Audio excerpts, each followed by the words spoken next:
It might actually be upside down. Right, we live. That's pre-coffee. Just wait. Oh my goodness. Never know what it's Is that what it is? So are you ready, Stephanie? I am. Are we ready for a countdown, you guys? Yep. 3, 2, 1. Well, hello and welcome to a very special episode of This Week in WordPress and Tech. You can see our pal John Locke and I are not happy because we are not at WordCamp. Oh, he's happy. That was like a maniacal smile. I don't know. And we are coming at you live and in person from WordCamp US, at least the rest of the panel is. And we've got a whole motley crew here. They're all sitting at the same table. Jonathan is going to just peek his nose and cheek into the camera every once in a while, but he is there. And before we tackle episode 726, let's go around and meet our panel.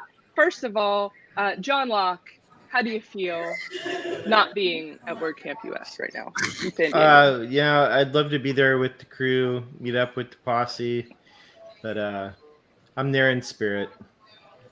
Good. I could see. Spence is there, but he couldn't make it the 10-minute drive.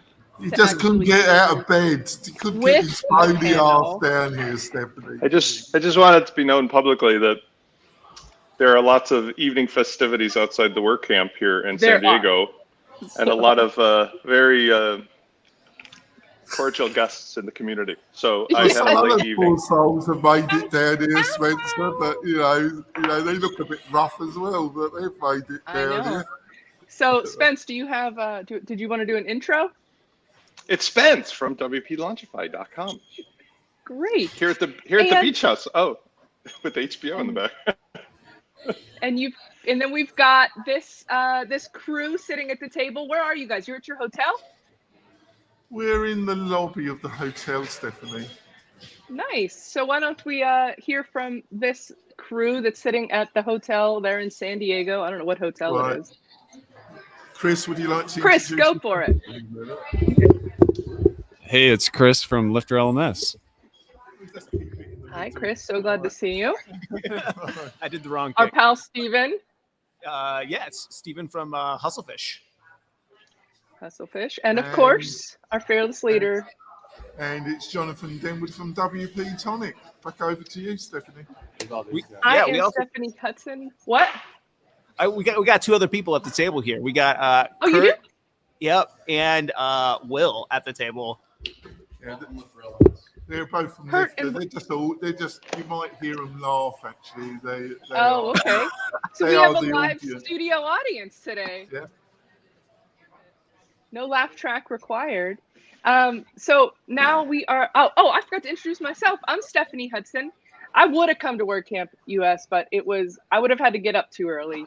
So I'm on East Coast time, so I couldn't do this show if I was there live either. I'd be like Spence, still in my gym jams, sipping on coffee. I did wear, you can't really tell.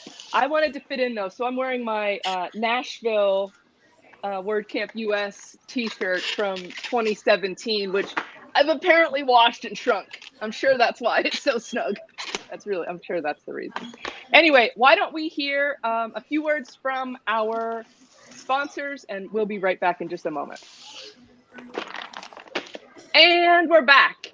So if you just enjoyed that little ad break, I highly recommend that you head over to wp-tonic.com/recommendations, where there are a ton of deals and recommendations and discounts and things for the tribe right over there. So, and definitely sign up for Jonathan's newsletter if you just can't get enough of him and the 2 live shows he does each week. Spence, you are so busy. What is happening? What's he bloody doing? This is what are you like redecorating your Airbnb? What is happening? I'm trying to get this camera situation worked out. There we go. I needed to Tom Sawyer this thing and figure it out. There Don't rush into it. It's only 10 minutes Hello. past when you're supposed to be ready to start. So I had to have a hot tub this morning. We had to, you guys. So the first story isn't really a story. It's just WordCamp US. So it's us.wordcamp.org, where you can go and stream all of the talks. If you have been to WordCamps in the past, You may know that, well, at least in my opinion, the talks are like the least interesting part of the WordCamp. It's all the networking and the parties and the meeting and the greeting and the hanging out that is really what makes a WordCamp special. But the talks are good too. So we can all of us at home can watch these. They should live stream the parties, is what they should do. But I guess we don't need that to be broadcast, right, Spence? You know what I'm talking about? We will have those bars that go over people's faces on Saturday evening for anybody who attends ours. So, Jonathan, did you want to talk about anything else specifically about WordCamp? No, I just think, Stephanie, that I don't expect any mind-blowing announcements. Obviously, the great leader's got a question and answer session at the last. He's not doing the state of the word, is he? He's not doing it this year. Not. Got any insights why he's not doing that, Chris? I don't know. I mean, maybe I'm not sure exactly what. He's going to leave it to Twitter and the whiskey bottle, is he? Please don't. Please don't. It does not sound like a good idea. Is Giuseppa there? No, she's getting married this week. She's getting married. Aww. She had a good excuse not to attend. I guess that is a pretty good excuse. Your Well, guys, why don't we move on to our next story? This one is tech more than WordPress. This is about. I have a question. I have a question that I want to ask the Lifter team about WordCamp. So, like, Sure. a lot of people know what it's like to attend WordCamp. Not, a lot of people don't know what it's like to be on the other side of like the sponsor, setting up a booth stuff. What is that like?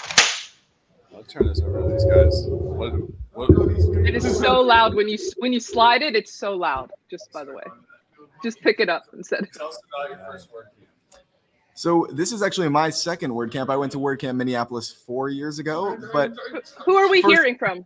Who's talking? I'm Will Middleton from Lifter LMS on the Lifter Will. team. I had a customer success at Lifter.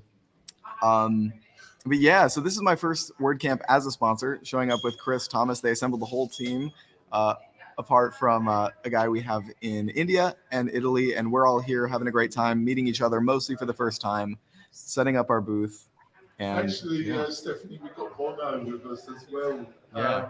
We can't see him, but it's a spitting image of Bono. It's real hard to hear you, John. You're too far from the mic.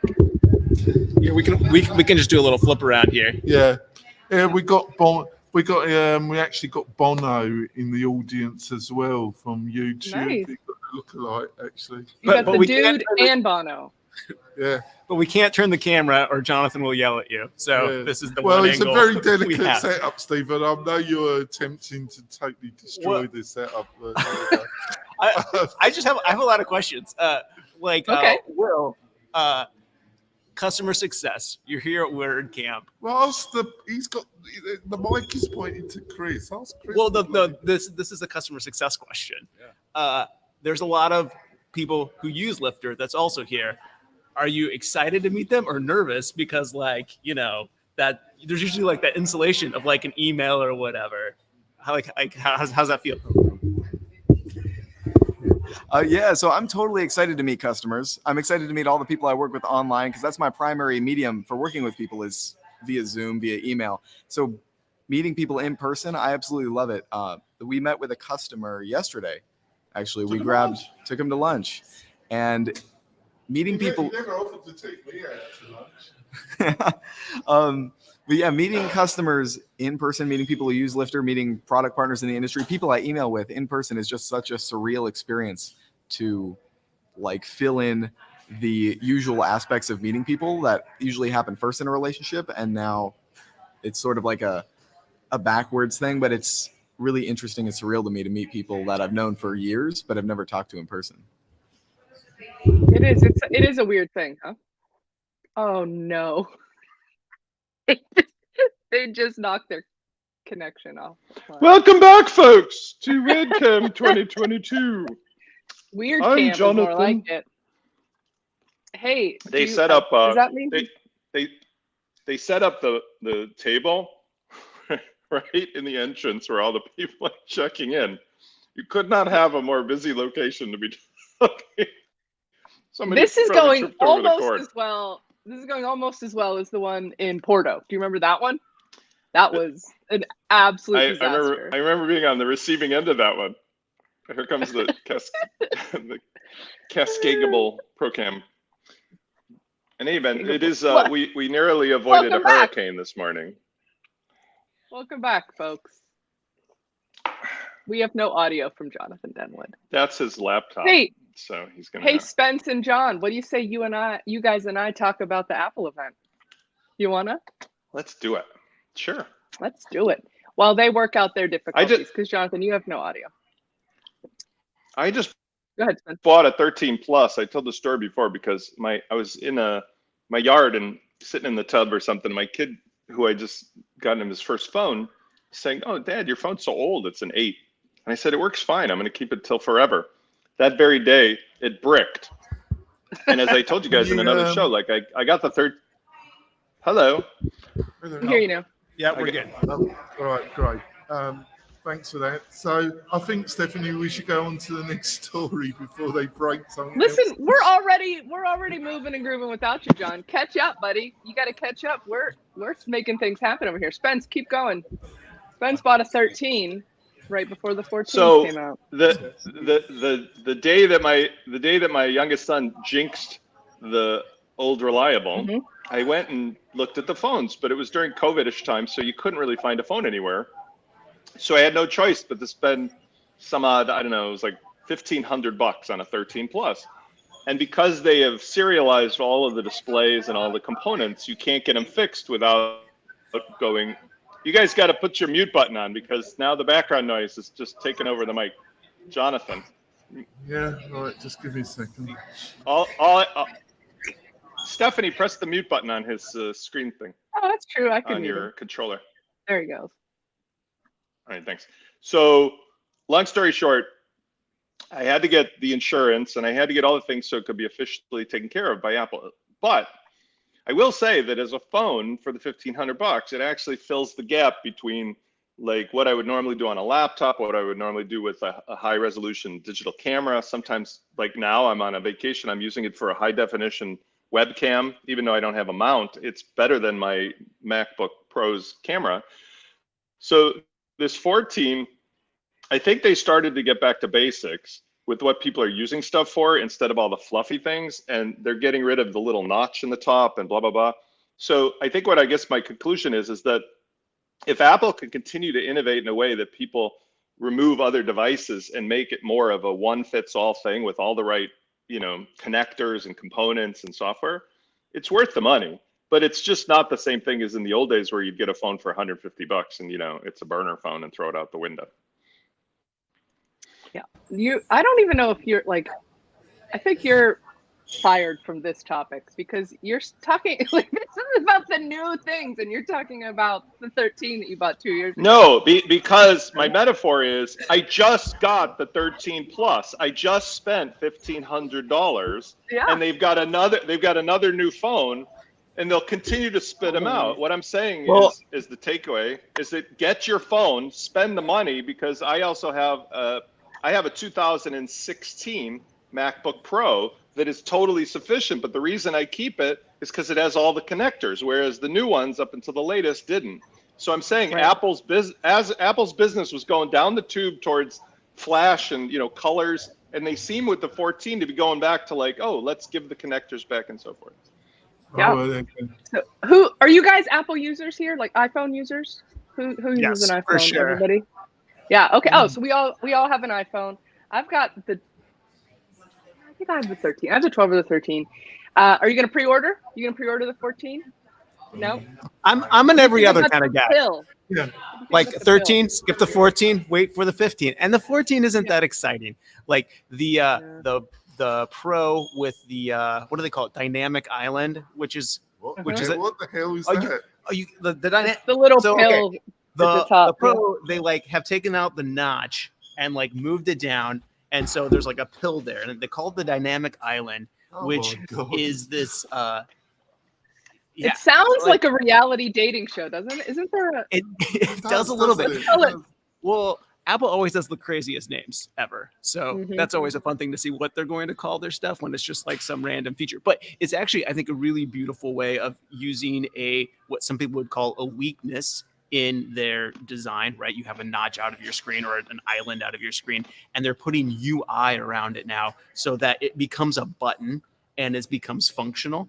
I think that was probably the coolest thing that I saw come from it. But other than that, the 14 is pretty much the 13 with the nicer it camera. sounds like a bloody total yawn fest, doesn't it? Really, doesn't it? The highlight is a relay. The dynamic island is that's what they're calling island. your setup there, Jonathan. your It little was okay setup in the lobby. Until a certain guest started to move everything around. That was That's true. I take full responsibility. I'm not inviting him again to a live event. So, Chris, how beloved. Oh, you can actually say something, Chris. Get closer. Chris, are you going to get the, what do you think? Are you guys watch users? Do we care about the new Apple Watch features? Anybody want to go scuba diving with their watch on in case they need to check the time underwater? Whoops, I'm a almost slow time to get more adopter. oxygen. I'm a What, slow Chris? adopter, but I do want the new MacBook Pro with the blurred background, the better camera. Mm-hmm. Oh, It's Oh. that in my opinion is the biggest game changer in the Apple thing right now, so that people don't have to do the cam link and the mirrorless camera like that. The one inside Apple is now finally good enough to compete. It may not be 100%, but it's like 98% there. Wow. Yeah, but I think- I didn't even read about that. yeah, but I think the main thing, Stephanie, is the money is pouring in, but any kind of new tech or any real excitement from Apple's died out a bit. The M1 chips, the endless cores, that seems interesting. They have handled that quite well because it's a dramatic change in technology terms, to get away from Intel, and it More- seems to have been handled quite well, much better than previous. Yeah, that's true. It is amazing how big a change it was and how well they've handled it. As a developer though, like sometimes there was some issues with like compiling code using Node or Gulp or Grunt or whatever you're using. Like some of that stuff took a while to catch up to where it wasn't a pain in the butt to use an M1 chip to make it work.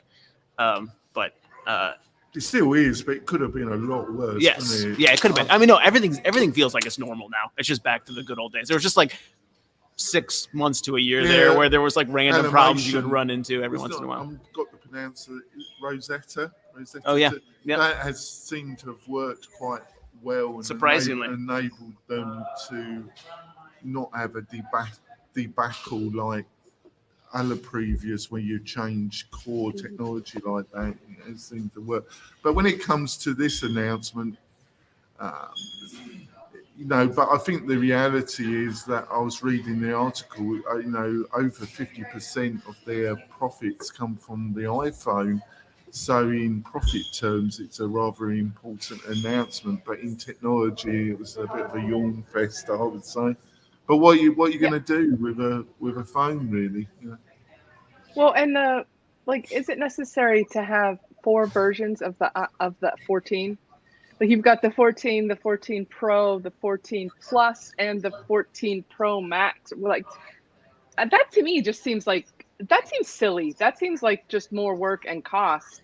Well, it's really against what Steve, because when Steve became CEO again, that was one of the things that really peeved him off. All these different versions, there was like 30 different versions of the Mac, and it's insanity. And but they do seem to be going down that path, don't they, Steve? Yeah, I am sad that there's no more Mini though. I was a huge fan of the Mini, just because that just it fits in your hand. It slides in and out of every pocket, whether you're rocking those skinny jeans or whatever sort of pockets you got. It works. And now I don't have this. So When are we gonna get the folding ones? That's what I want, because you want that satisfaction of hanging up on somebody with a slap like that. It's not just pushing a button just doesn't do it. Anyway, all right. I think we've covered this enough, don't you guys? This is it just isn't that much. Like I'm gonna get one probably. I don't know. I'm tempted at the new AirPods because I want the noise canceling ones and whatever. But but still, like, I might get them, but like, I don't feel like that event was like any kind of anything really. It's kind of a. All right, next up, we're heading over to masterwp.com, talking about the article by Rob Howard, The Self-Employment Penalty Emerging in WordPress. Basically, the overview of this article is that if you are volunteering as a freelancer, the cost of travel and things like that and time come out of your pocket. Whereas if you are volunteering as an employee of a company that is allowing you to volunteer, then it's almost like an asset to you, or it's like extra money in your pocket, basically, because you're traveling for free or doing all these other things. I don't know if I fully am on board with that. What do you guys think? Is this a big issue? I think this is kind of a companion article to their podcast episode where it said should the WordCamp volunteers and speakers be paid, and I want to talk about that one next week. But there is something to this because Angela Bowman from Women in WP pointed out that I think it was like 70% of the attendees were men because of the smaller attendance this year at WordCamp US. A lot of the tickets went to the sponsors. A lot of the sponsors, aside from a handful of companies, sent mostly men. So it's very interesting that some of the employees out there, they get almost like sponsored to go to events like this or volunteer with something like Five for the Future. But if you're a smaller company, if you're like a solo person or a freelancer, anytime that you volunteer, that's taking money out of your pocket. You don't have an employer or a boss paying you to do something like that. So I think over time it has gradually shifted that ability to attend these sorts of things, to volunteer, to have a voice. So I think there is a little bit of something to this. I don't know how much, but I think there is something to this. Is this a WordPress thing? Like, to me, it's like, this is the whole thing. Like, if I wanted to go get a job, I could go get a job and have vacation time and sick leave and all of those kind of things. But I choose to work for myself. Like, that's not a self-employment penalty. I also have the freedom to set my own schedule and do what I want. You know, like, I don't know that this, I think this is like, we just want to complain about everything. Now, the fact that it's all volunteer and that nobody is being compensated for all of this work, like you said, John, to me, that is the issue. And anytime it's brought up to Matt, it's like, oh, no, we couldn't possibly take away the privilege of volunteering from everyone. Like, he's oblivious to the fact that he's just gotten so used to everybody doing for him for free that it's like, I should use that language when I'm asking people to do work for me. It's a, you know, it's a privilege. It's a privilege, Kirk. It's a privilege. It's a privilege to put up with my madness. So it's a privilege Chris, to work for Chris, you. what do you think? Chris? That's how you need to put it, isn't it, Chris? I'd say it's just a macrocosm of the challenge of being a startup entrepreneur versus on one end of the spectrum. On the other end of the spectrum, you've got big corporate with deep pockets, able to sponsor people and send people. The first time I went to a WordCamp and sponsored a WordCamp, it was a much harder stretch than it is now. But that's kind of what I signed up for. But I agree that as a community, we should support the beginners, the freelancers, the people that are having a rough go but committed. I think we need to find a way to better support it so it doesn't turn into primarily a corporate event. Totally trade, because in some ways I do think all these WordCamps need a day or element where it's recognised that it's a trade show, but you don't want it to become solely a trade show in feel. Right. So it's a different brand. I've got really mixed feelings about this article, Stephanie, because in some ways I agree with John.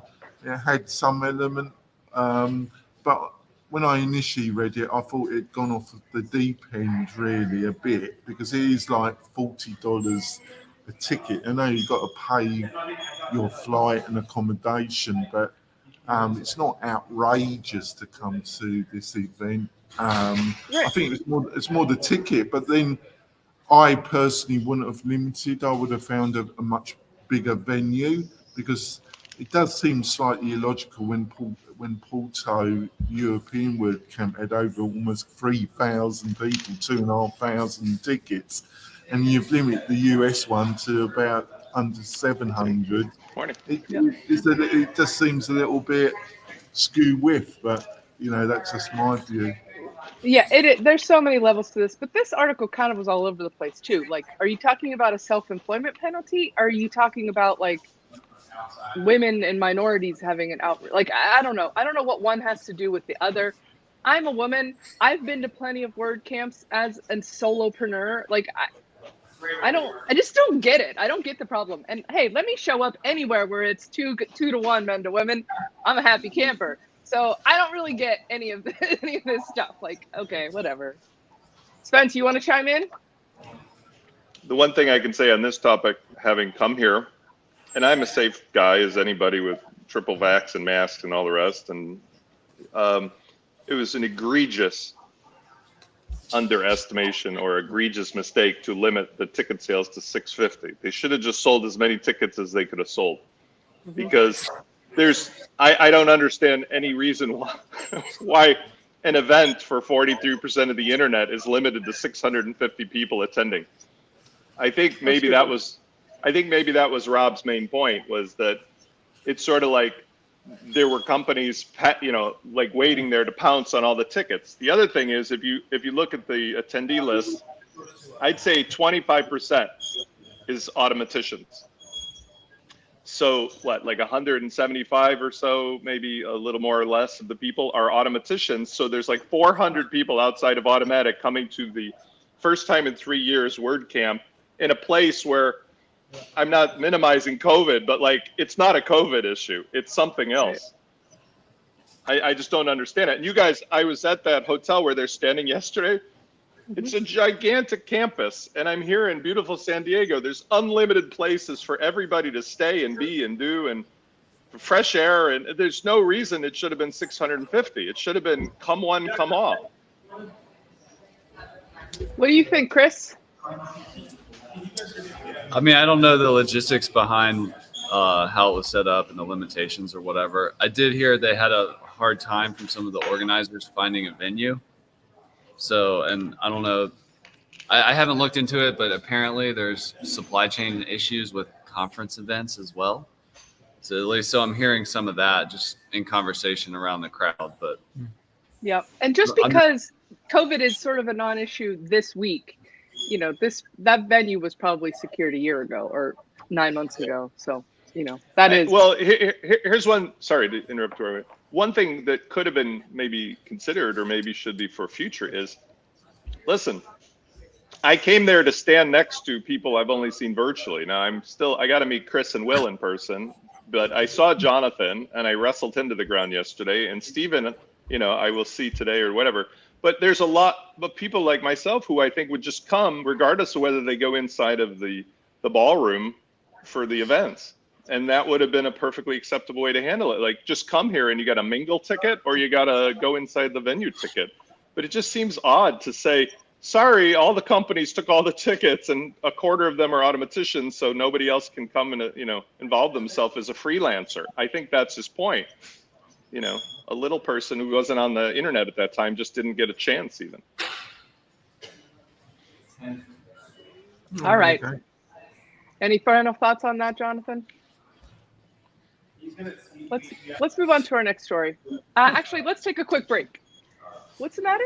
Is he gesturing to me or somebody else? They're talking. No, we got some geezer that's chosen to have a conversation across. He's got the whole bloody hotel to have it, and he's a loud fucker as well.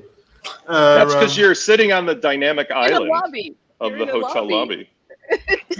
It's true. All right, we're going to take a quick break and hear from our sponsors again. Do you like cheese?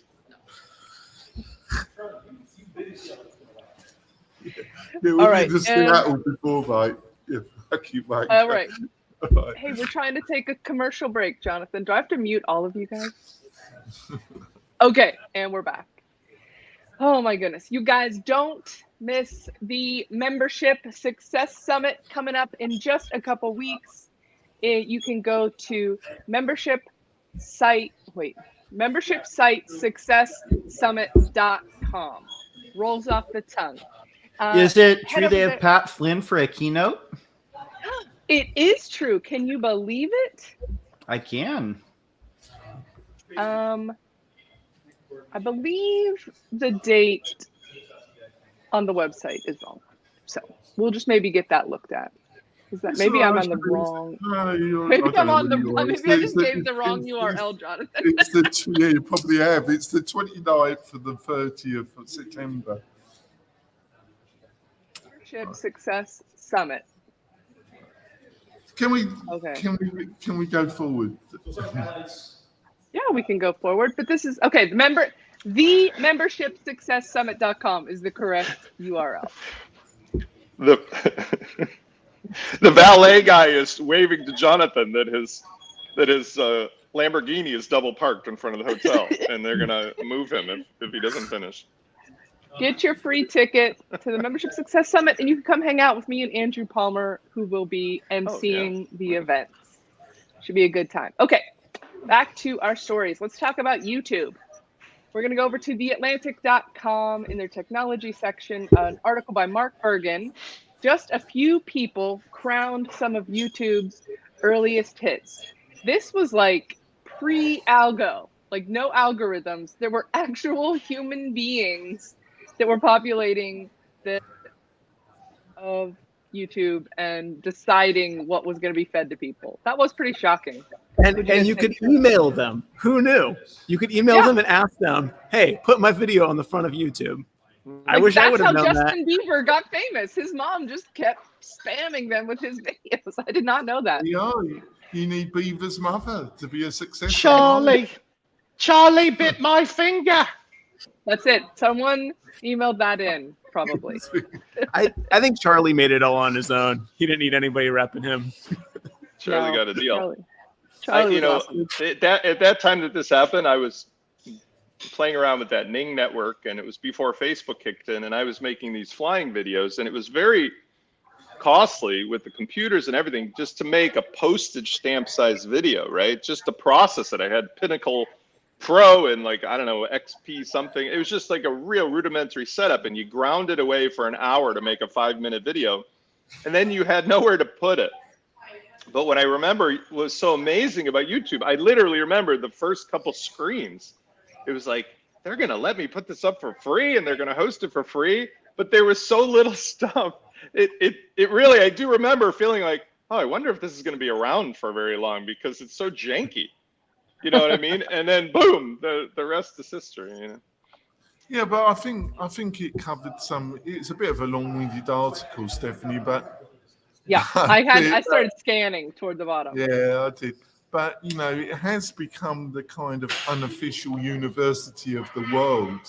You know, if you want to know something or know how to repair something, or it's becoming video terms the Wikipedia of online training. What do you reckon, Chris? You know, who would have thought that would have happened? Yeah. I mean, it's if I were gonna have one marketing strategy, I would use YouTube only. If I wanted to catalog or learn something, I'm gonna go to YouTube first. If I'm looking for entertainment, I'm gonna go to YouTube. But in the beginning, we had no idea, so there's something called reflexivity, where at first something happens gradually, then all at once, and YouTube definitely charted that path. Right. It definitely like you just turn your head, and one day it was a janky thing, and the next day it was like, whoa, like everything you need to know is there. And now, I don't know about you guys, but I pay for YouTube Premium because no matter where I go, like in this house, they have Roku TVs, and it's YouTube, and YouTube has with Plus no ads, and you can get TV stations. It's utility now. You know, almost anything you need to access. But you know, I think the other side of the article, Stephanie, is it's a bit they've managed to avoid the public or regulator backlash that Facebook and maybe TikTok has faced, but their technology, is been well documented that they have kind of quasi disappeared. It's a digital version of being disappeared in East Germany. One moment they're promoting you, and if you fall out with them in digital terms, you've disappeared, haven't you? Looks good. You no longer can be found, Stephanie. And this is just a private that's just a private company that's choosing not to like what you're saying in your videos anymore. So I think they were trying to touch that, Stephanie. I missed that part, John. I didn't catch that when I was reading it. It's Well, like you were scanning it so much, weren't you? it was a long article. I know, unless it's 3 paragraphs, you just can't be bothered, can you, I Stephanie? need an audio version. know. Next time, call and read it to me, John. Oh, I will do. I'm sorry. I know. At 1.5 speed, please. Did you read it? John Locke, do you have any thoughts on this? You didn't even read it, Stephanie. Yeah, no, I thought it was very interesting because how this article talked about, similar to the Yahoo directory, YouTube was human curated. It wasn't just algorithm driven. But some of the things that you still see today, like the challenges, were and people doing like viral videos as a response to a popular video like the covers of Chocolate Rain and the Rick rolling, that started back then. So when you see stuff like a Harlem Shake challenge or people doing the cinnamon challenge, those are all echoes of those original things where people found a curated video that they thought would be interesting, and then people started doing response videos to it. That's actually a large driver of YouTube today, and it even echoes into other platforms like TikTok. TikTok for sure is a ton of that. So that's all like echoes of this period. So I found it. Have you seen the new I like corn meme? It's so cute. I haven't video seen it, of I've heard of it. Yeah. I just want to know, Spencer, how's your breakfast going? Because we've been observing you watch for your breakfast. I just want to let you know. I had cocktails last night, hot tub this morning, bulletproof coffee, a little brie cheese on crackers while I'm talking to my friends on video. I don't know what you wankers are doing in the lobby. You should be all sitting around in your rooms like doing the same. I'm on vacation as a freelancer, hanging out with my WordPress buddies selectively. Get out of that lobby. Let's get together for a cocktail. We never managed to get the coffee because the fucking line to get any drinks in this fucking place is longer than my arm. I'll send you guys the address to the beach house. Come on out before the hurricane comes today. They're charging you $5 a cup, literally, and you've got a queue for half the day to get one bloody coffee. All right. I'm launching a new course this year for free. It is on Lifter LMS. It's how to do WordPress USA right. WordCamp USA right. They definitely need to study that course. I'll pay for it and so give them a free invite. So they need some bloody help, that's for sure. That's all I'm going to say. I think you missed the whole free coffee section. There's like literally 1,000 crafts of coffee out there. Where's this coffee? There's these huge signs that says coffee and snacks with arrows. The whole thing. Where? I missed that. Oh man, I'll show it to you later. Yeah. Jonathan, you need to do a walk around for your later interview. Just do a walk around of the whole facility. It is a remarkably interesting facility. Cool. It looks like it's like a Vegas hotel kind of there, with the pool and all the stuff around. But well, because I've got dyslexia, I just get lost and I'll never be able to find my way back to the place. Well, so Dyslexia mean you're bad at directions? Somebody will see the live stream and they can send a search party for you. No sense of direction at all. I can just go off somewhere and it took me half the morning to get back. I'm like a lost dog half the time. Dyslexic, so he gets lost. Yeah, just somebody slap an Apple tracker tag on people that mess around with the cameras. Exactly. They did an air tag on it. Noisy people on the phone. Hey, would anybody like to talk about a WordPress article? Yeah, go on. How about we dive over to WP-Tavern.com? Yeah. Sarah Gooding wrote the article, iThemes patches vulnerability in Backup Buddy, WordFence tracks 5 million exploit attempts. What do we think, Stephen? It was you, Steve. Just between you and me, John. No, What don't you like about that plugin? You try those exploits. Here's what I would like to know is how many sites were those 5 million exploits blocked? Like, you know, that bot that was trying to do whatever it's take advantage of the exploit is hitting the same site like 10,000 times. Like, that's how they do. And so I think it'd be very interesting to see like how many sites were like exploits blocked versus just the total number of exploits blocked ever. I don't know. I'd be curious. They're just hitting your LMS website. It's one guy in Belarus hitting all of them. Yeah, probably. I hope you realise, Will, you've got all those support tickets waiting for you. John Locke, do you have any actual feedback on this?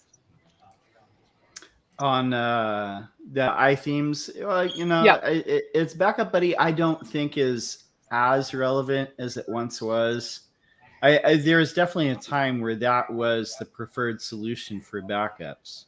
I think a lot of the hosts, they have daily backups, and there are other solutions out there. But yeah, that's a lot of exploit attempts. So it sounds to me like, if you have a site, keep your software updated, because there's always people in nefarious places trying to hack your site. You need a good WordPress maintenance company. I do know of one. But there you go. Yeah. I think the exploit that needs to be created by some clever person in WordPress is it's a honey trap for these kinds of things. But when some exploit tries to hit it, it collects and tracks that hit as an active install of a WordPress plugin, so that particular plugin rises in ranks inside of WordPress.org as the most popular downloaded plugin, just because the guy in Belarus is banging the thing. He's banging the what? He's banging, he's banging the trying to exploit it. No. If you could turn that into an install and it tracks on WordPress.org, super accurate, Hey, Steph. analytics. Stephanie, this is worse than Shag the Donkey, isn't it? Almost. It's Bang not. that thing! Shag the donkey. Shag the Donkey is the ultimate worst. Yeah. So. There we go. So this is a super short article. I just don't think. Yeah. I mean, I just feel like we've covered it. I just am more interested in what's going on at WordCamp. Maybe that's why. I want to say yesterday about WordCamp that I had the pleasure when I was done meeting with Jonathan Denwood, Anna and I were heading back out, and I saw somebody who I had, it's one of my idols, I think, in WordPress. It was Mark Jaquith. I thought it was Jaquith. It's Jaquith. And I got to meet him, and I was really thrilled because there was a whole bunch of people in line that were busy trying to check in. But to me, the highlight of this whole thing this weekend will be either around the lobby, in the pool, at one of the parties, just meeting people in person. That's the whole point to me. The rest of the stuff, I don't know. Yeah, but can you be bothered to get out the jacuzzi, though? I'm going to use this as a teaching moment for anybody who cares, okay? I'm a freelancer. I'm the laziest guy in the world, but I'm also very selective. So this trip is paid for by creative means, clients wanting to connect together. And I'm coming here as a vacation to meet other WordPress people, but I'm not coming here with some grandiose idea that it'll change the world. It's just a bunch of people that I've only seen on the screen or read about for all these years to see in person. And if I'm not going to have a vacation, there's no point in schlepping my ass out from Chicago for it. I want to have fun, so. That's my lesson for freelancers is get a client to pay for your vacation so you can go and meet other people in person. Well, I'm going to say, Spencer, we've got audience behind the camera. I just don't think they're buying it, Spence, but there we go. Is that the audience that kept you from your coffee? exactly. You know, I couldn't queue. I'm English. I've had enough of queuing. That's why I come to America. There we go. Guys, we've covered all our stories, Johnson. There we go. We need to go to our recommendations, don't we, It's Stephanie? time to go into the recommendations. Who would like to start? Jonathan, do you have a recommendation? They're fit looking, aren't they? I'll go. Okay, thank you, Chris. I was connecting with the founder of WS Forms, and I've taken a look at it, and it's a pretty cool form plugin on the up and up, really kind of power user developer focused. So check out WS Form. It is an awesome plugin, and Mark Westgard. Isn't that Mark? Yeah, he's awesome. He's such a great guy. Mark has the right idea about forms because honestly, there's so many choices in forms, but Mark really runs a person-first business, like you and Thomas do, Chris. Quite frankly, and Will is that it's like, and Jack too. It's about what he does personally to be involved as much as it is about the technology. And he's a super low-key guy. Again, Tom Finelli, there's lots of examples of that. I think that's what really makes the ideal WordPress business, is somebody where the founder is present and visible and is a big part of keeping the customers happy and loyal. But Mark, in a very busy field of plugins with forms, there's a lot of choices. Yeah. True. And he sponsors the show, Stephanie. So he's a hero in my mind. He is a hero. Yeah, he's a great guy. Steven, do you have a recommendation for us? Oh man, I completely forgot about recommendations. I'll recommend the free coffee with not a queue line to Jonathan. That'll be my recommendation. Okay, John Locke. Yeah, you got it wrong. It's the Success Summit that you got to recommend, Steve. Yeah, he wanted to be he's a bronze spot. He's a sponsor of the bloody thing. You should. All right. There we go. So I've got a recommendation. Well, it interests me. Shortcut from the Astra people. They got this. They've issued this WooCommerce competitor. It's got some interest to me, so maybe go and have a look at that, Stephanie. That's Surecart, S-U-R-E. Shortcut. John Locke. Yeah. So I found, I came across somewhere in one of my feeds, there is this kind of retro site called c-90.org. And it's a old website, you know, with the little 8-point font, but it has screen captures. It has like photos of all the old cassette tapes that have like ever been.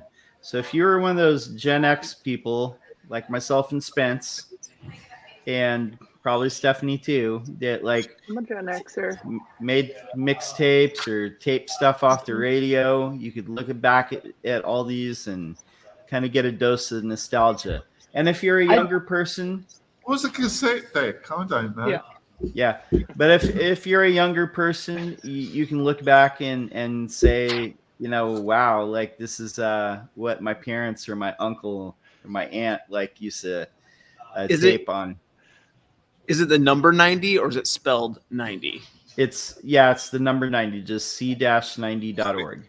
Yeah. Yes, please put your those that are not attending live, can you put your recommendations into Slack? Oh yeah, it's in Slack and it's in StreamYard.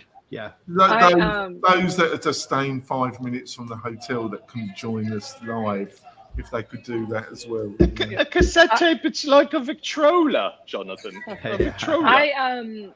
I just moved, which is why everything is a disaster behind me. But I found an old cassette tape that I had like duped off the radio that was Dave Matthews Band, like scribbled in my own handwriting. And I think I'm going to put it in a little frame, like a little hanging on the walls. I'm like, this is the most 90s thing I've seen in a while. Like, Will, can you ask our guest over there to join the show? It's hard to find a player. Anyway, so. Yeah, it's funny you should say that because, and I think part of what inspired me too, I used to be in a band like back in the little local band back in the 90s. And I drug all these tapes out of storage and I found that they have cassette MP3 recorders. So you can pop your tape in there and just convert it straight to MP3. So I was listening to that stuff.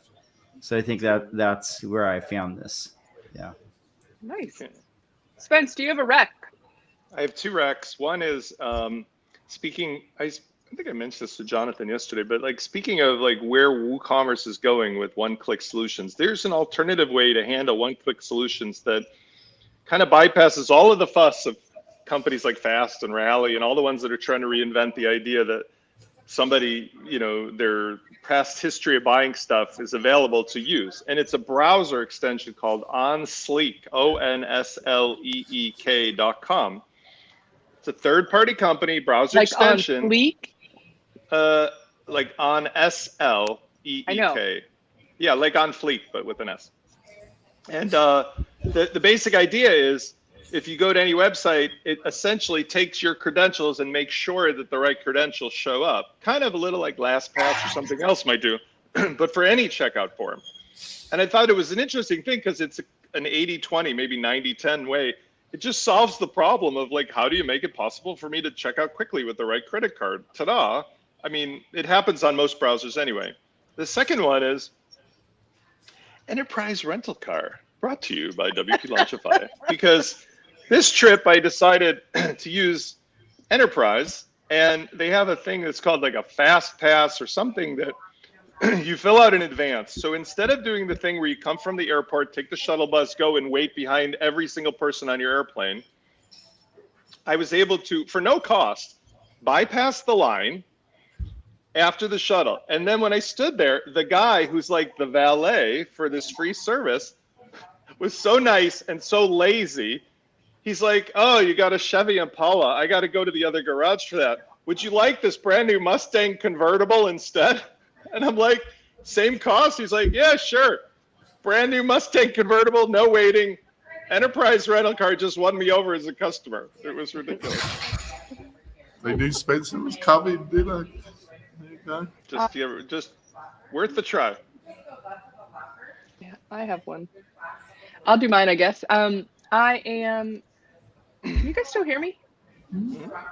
My headphones just went weird. I am going to do a shameless plug for Bertha AI, because we have changed our pricing models. We are trying to make AI copywriting available to everybody. So now with the free plans, you get 5,000 words every month for free. And we have a new $10 plan, $10 a month for 15,000 words. So those are both really, really good ways for people to get a foot in, and really try it out. Try out using AI and have enough words to play around and learn it. And Bertha AI, as well as Focus WP, are both silver sponsors of the Membership Success Summit coming up. So I would like us all to send out best wishes to our friend Arnie Palmer, who is experiencing unfortunate back troubles and cannot be with us. But I know I've had back surgery. I've had back surgery, and it's not fun. So I wish him a speedy recovery because he's a good friend. Yeah, he is. Cool. Good point. Okay, has everybody given their recommendations? I don't know what happened to Chris. He got bored and he just walked off. He's like a stray cat. He had to go find a chair. He's been standing this whole time. No way, he just got bored, Stephanie. He just wandered off. I don't blame him. All right, you guys. Well, thanks to everybody for being here. Have an awesome time at WordCamp US. Please send us some more videos and photos and things like that for those of us schlups who are stuck at home, wherever home might be. All right, we will see you guys all next week back at our normal desks. Hopefully my desk will be a little bit more organized and I'll have my microphone plugged in and everything by then. All right, have a great week, everybody. See ya.